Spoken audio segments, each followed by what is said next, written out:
look at guys, this is RX350 2020 model, and you see this message on display of dashboard: oil maintenance required soon. And they changed the oil, and still the message is still on the display.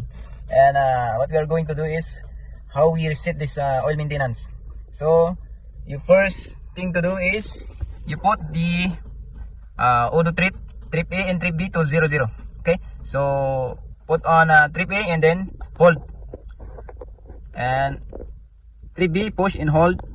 Okay, this is 00 already, and then you're going to reset this one.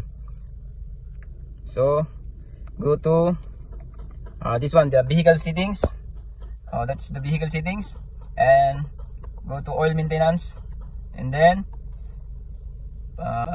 yes, and the oil maintenance, the data has been reset. So easy to do, guys.